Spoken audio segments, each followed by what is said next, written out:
A very good afternoon to all the students. Today we are going to discuss the classification of clauses.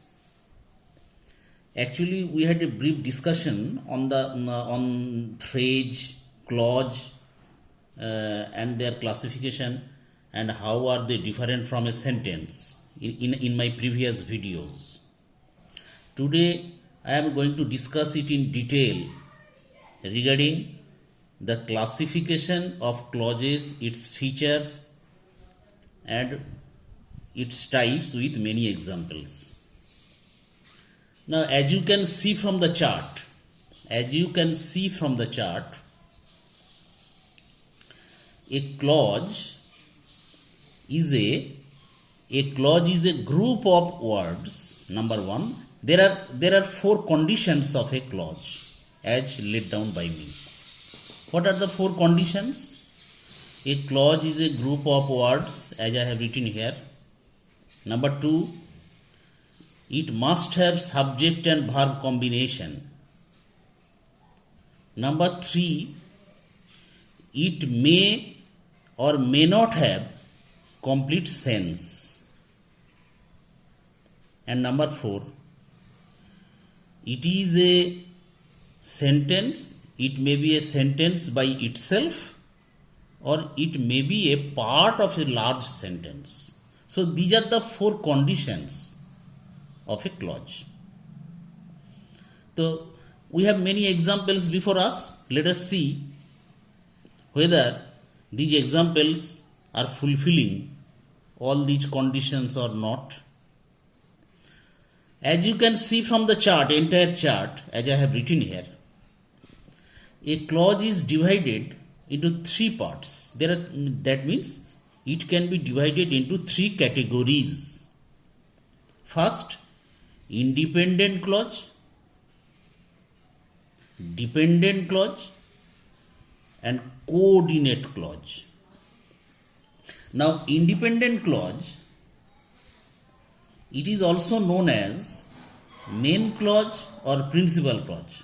In different grammar books, it is also known as in different ways. It may be called main clause, it may be called principal clause or independent clause. Whatever name, it doesn't matter. Dependent clause, it is known as subordinate clause and coordinate clause. Now let us take examples in order to make it clear to you. Suppose I have a red pen. আমার আছে একটি লাল pen. So is it a group of words? Let us consider the first condition. Is it a group of words? Yes, it is a group of words. Does it have any subject and verb combination? Yes, it has a subject I and it does have a verb have. This is a verb. So it has a subject verb condition. So first condition and second condition is fulfilled. Let us take the third condition. It may or may not have complete sense. Does it have complete sense? I have a red pen. Yes, I can say it very well. It conveys full meaning. I have a red pen. It conveys a full thought, total thought, full meaning. So it has complete sense. Is it a sentence or a part of a sentence? Now the fourth condition. It is a sentence by itself. It is not a part of a sentence, large sentence, but it is clearly a sentence because it can stand on its own. It can stand alone. So this is called the independent or clause or main clause or principal clause. So I can tell you very well that an independent clause or main clause or principal clause equals to a sentence. It is a sentence by itself. It is nothing but a sentence, simple sentence. Now let us come to the dependent. Let us take another examples first of independent clause. She is crying. Which is the subject here? She. Which is the verb? Is. Actually, there is also another verb, main verb, and this is auxiliary verb, be verb. So, she is crying. It also does have a subject and a verb. So, this condition fulfills here. Is it a group of words? Yes, it is a group of words. Is it a sentence or a part of a sentence? No, there is no question of its being a part of a sentence, because this is the only part here. So this is a sentence. It is acting as a sentence because it conveys, it has complete sense. What is the sense? She is crying. I can very well say, she is crying. So this is a sentence. This is an independent clause or a main clause.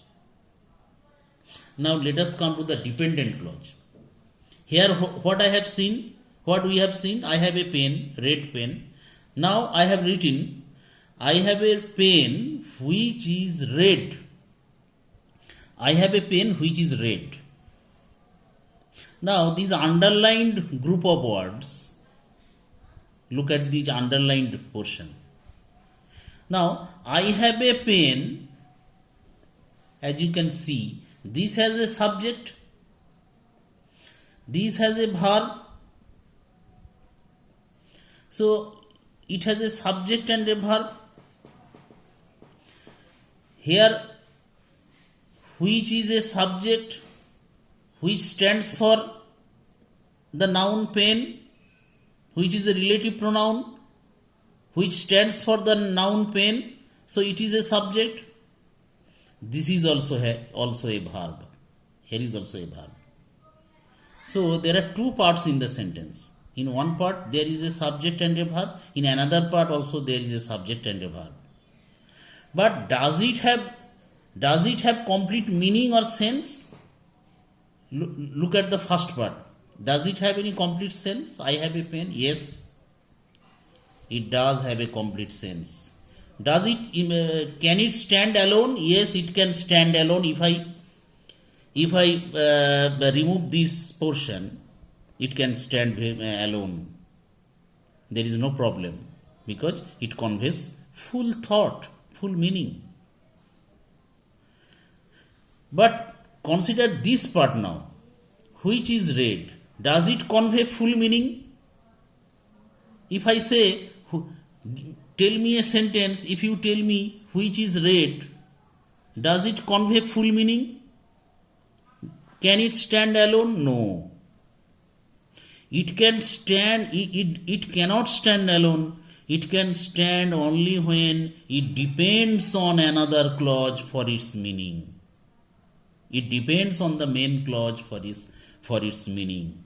That is why it is called subordinate or dependent clause. So a subordinate clause and the principal clause or the independent clause, the only difference lies in the fact that an independent one conveys full sense, complete sense, whereas a dependent clause doesn't have complete sense. This is the only difference between a subordinate clause and a principal clause. This is the only difference. There is no other difference except that. Now, let us take another example. Here we have seen, she is crying. Here I have written, I don't know why she is crying. I don't know why she is crying. It also has two parts. The entire sentence is a bigger sentence, just like this. It also has two parts. The first part is an independent one. As you can see, I don't know. It can stand alone. It does not require any other clause for its meaning, for its existence. It does not require any other clause to stand. It can stand alone very well. It conveys full meaning. I don't know. It has a subject and a verb. This part of the sentence, which is a part of a sentence, this is also a part of a larger sentence. This is also a part of a larger sentence. So it also has a subject, it also has a verb, but it doesn't have complete meaning. Why she is crying, it does not have complete meaning. That is why it is called independent clause. It will be called ID, independent clause. If I say IDC, it will be called dependent clause, DC. I have a pen is independent clause, IDC. It is called dependent clause, DC. I hope you are understanding well here. You have clearly understood between independent and dependent clauses, the main clauses and the subordinate clauses. The only difference, again I am repeating, is that the independent clause stand alone, whereas the dependent one cannot stand alone. It requires an independent clause for its complete meaning. Now let us come to the third one, coordinate clause. This is also a type of clause. It is nothing but coordinate. Let us see the examples first. I have a pen. Here also it was written here, I have a pen. I have a red pen. Here I have written, I have a red pen, independent clause. We have seen. This is the independent clause. Here also that same thing is written. I have a pen. The same sentence is also here. Same clause is also here. I have a pen and it is red. Now look at these clauses here. This is a subject, I is a subject, as you know. Have is a verb, finite verb. Here, I have a pen has complete sense. Here, look at this part. It is a subject. It is a subject because it and it is the verb. It is the subject because something is being said about it. That is why it is a subject. And it is the verb here. It also has a complete meaning here. It also has a complete meaning here. So this is an independent clause. This is also an independent clause. And these two independent clauses are joined together by the coordinating conjunction. By the coordinating conjunction and. So what is a coordinating conjunction? You can tell me, sir, what is a coordinating conjunction? A coordinating conjunction is one which joins two clauses or two words or two phrases of equal rank. That is why coordinate. A coordinate conjunction is one which joins two words, two phrases and two clauses of equal status, equal rank. I have a pen, it is red. Both are equal, both are of equal status, and it is joined by and, a coordinating conjunction. Let us come to the another coordinate clause. She is crying, and is a coordinating conjunction. I don't know the reason. She is the subject, is the verb, crying is the main verb, is the auxiliary verb, helping verb. I is the subject, don't know, don't is the auxiliary verb or helping verb, HV, eta MV, know is the main verb. I don't know the reason. So, one subject, one finite verb, one subject, one finite verb. Complete meaning, she is crying, yes. I don't know the reason, This or is this have does this have a complete meaning? Yes, it also has a complete meaning. Is this a part of a large sentence? Yes, it is a part of a large sentence, as I have written here. Is this a part of a large sentence? It is also a part of a larger sentence. What is the larger sentence? The large sentence is she is crying and I don't know the reason. This is the large sentence, and all these are parts of that large sentence. All these are independent clauses. Each of them are independent clauses because they fulfill all the conditions of independent clause. Complete meaning, subject and verb combination, and part of a larger sentence, or maybe a single sentence. So, coordinating clause are nothing but one type of clause, one type of principal clause, that type of principal clause or independent clause that are joined together. When two independent clauses are joined together by coordinating conjunction and, but, or, therefore, so, yet, etc., etc.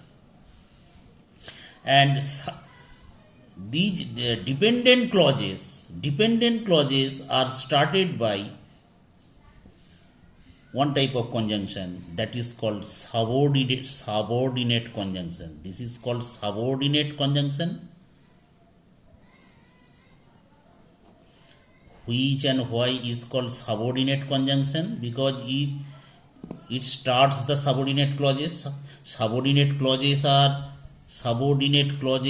started by subordinating conjunction. For example, which, why, these are subordinating conjunction. And, but, yet, or, so, these will be called coordinating conjunction. Now, I hope that you have understood the three types of clauses here written here as explained to you here. Now, our next point is dependent or subordinate clause and their classification. Now we are going to do the classification of dependent clauses. Dependent clauses are divided into three categories: noun clause, adjective clause, and adverbial clause. Again, I am repeating: noun clause, adjectival clause or adjective clause, adverb clause or adverbial clause. Today I am going to discuss only noun clause, and I will do adjective clause and adverbial clause in separate videos later, because this is not possible to discuss all the clauses in details in one video. So today I am going to discuss only noun clauses and the types of noun clauses and their functions.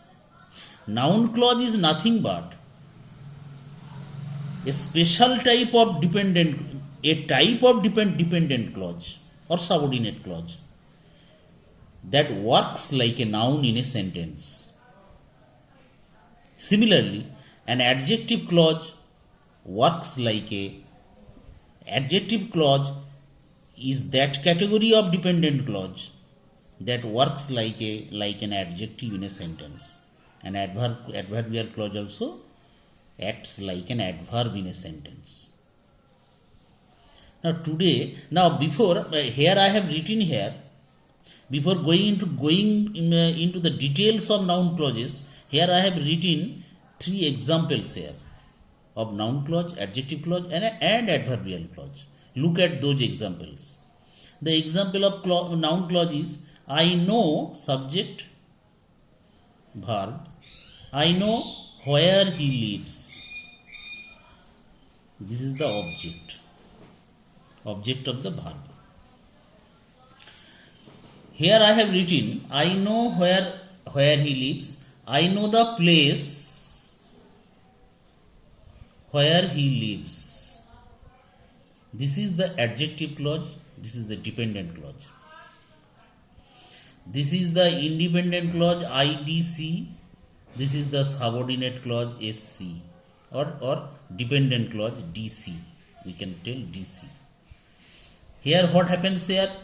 I know, this is the independent clause IDC, this is the dependent clause DC, because it depends on the principal independent clause for its meaning.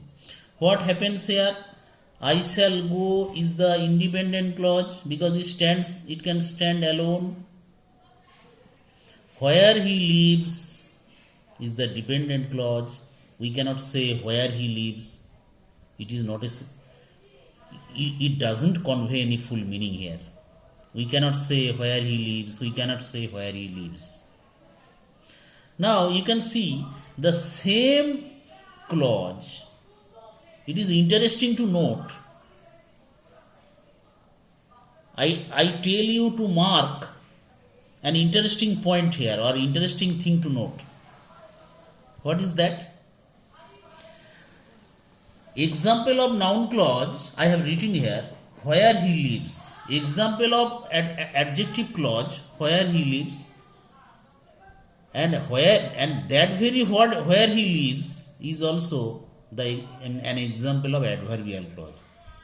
So you can tell me, sir, same clause can be a noun clause or an adjective clause and adverb. How is it possible? Actually, I want to tell you the nature of a clause. The nature of a subordinate clause. Here I am talking about the subordinate clause, not the principal clauses.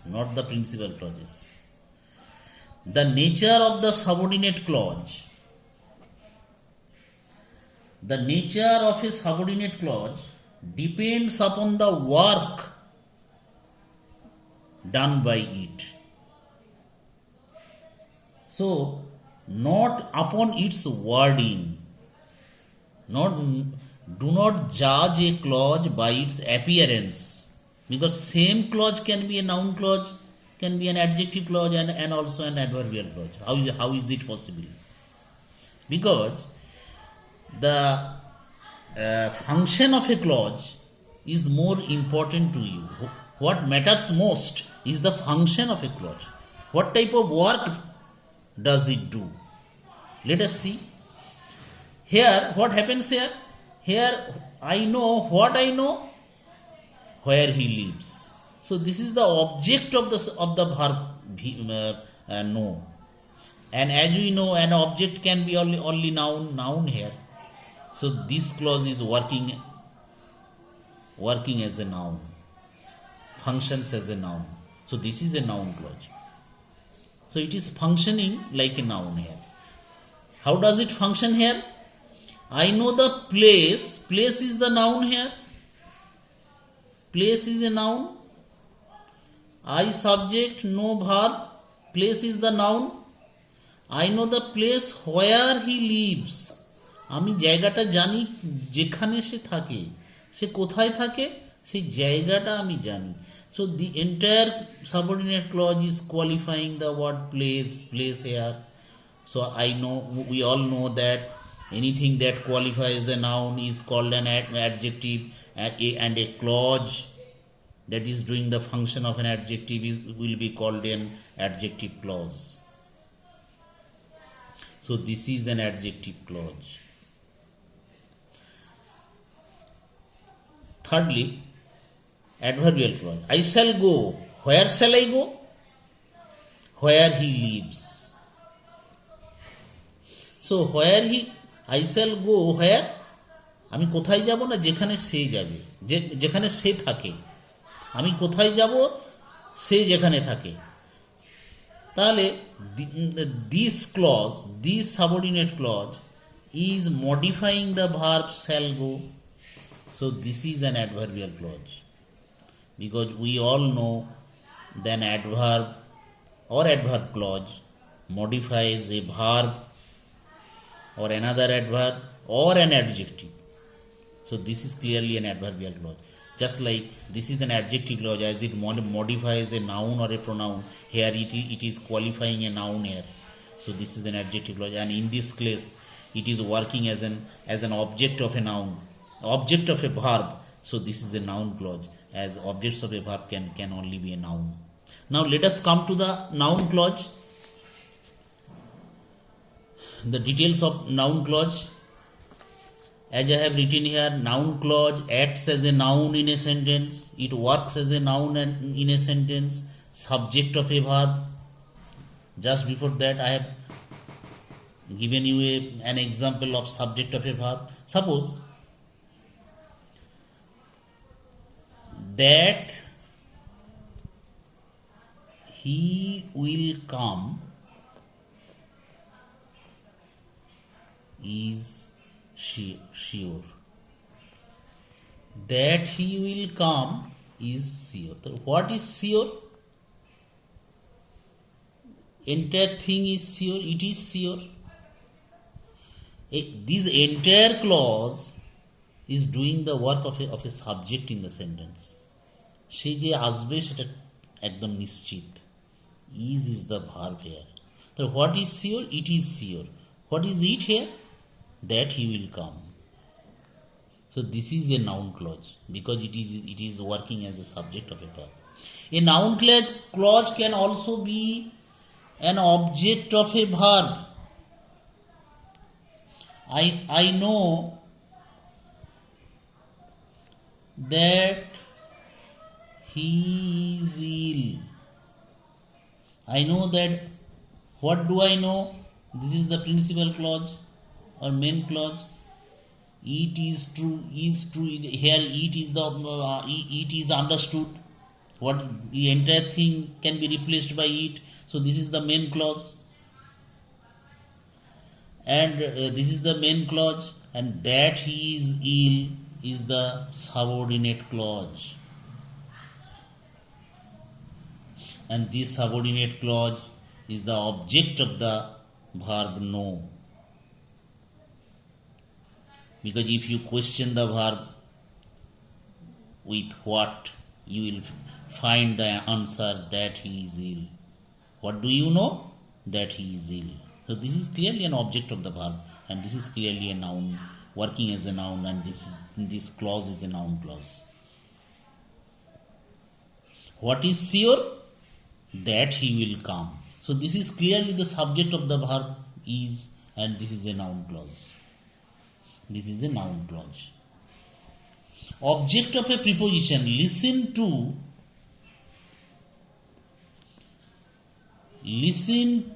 is a preposition. What I say. শোনো আমি যেটা বলছি, শোনো আমি যেটা বলি. কি শুনবে? Listen to what? Noun clause can be found by questioning the main verb what. Listen to what? Listen to what I say. I say something and listen to that. I say something and listen to that. So this is the object of the preposition, working nothing but an object of the. It is working as an object of the preposition here. So this is clearly a noun clause. A noun clause can be a complement to a verb, an intransitive verb or a verb here. A noun clause can be a complement to a verb. This is what I expected. এটা হলো সেটা যেটা আমি চেয়েছিলাম বা আমি আশা করেছিলাম. এটা হলো সেটা যেটা আমি আশা করেছিলাম. What is this? This is what I expected. What is this? This is what I expected. So this is a noun clause. Why? Because it is the object of the be verb. This is the complement of the be verb. It completes. Complement means one who completes. বাংলায় বলা হয় পরিপূরক. One who completes is called a complement. So this is the complement of the be verb is, and only noun clause can act as a complement of a verb. So this is a noun clause.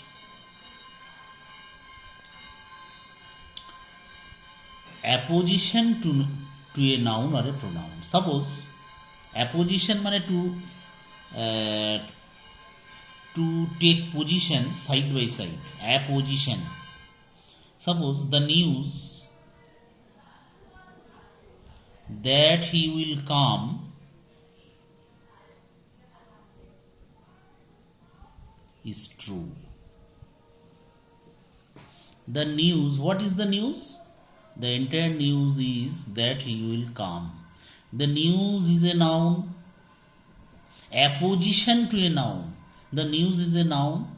A noun clause, the entire clause, this is the noun clause. Why? Because it is working as an apposition to a noun. The news means, what is the news here mentioned here? The news is nothing but that he will come. This is the clause. This is not the entire clause. Is true. The news, what is the news here? The news is that he will come. This is the verb here. So the entire thing is true. So that he will come is the noun clause. Why? Because it is working as a noun. Why? Because it is taking its position as apposition to a noun. It is taking its position as apposition to a noun. The news is a noun here, and it is placed side by side with a noun. So this is a noun clause, working as a noun. And finally, complement to an adjective. A noun clause can also complete an adjective also. Let us see how it completes, acts as a complement. I am glad. I the subject, am the verb. Glad is an adjective here. I am glad because it qualifies the word I.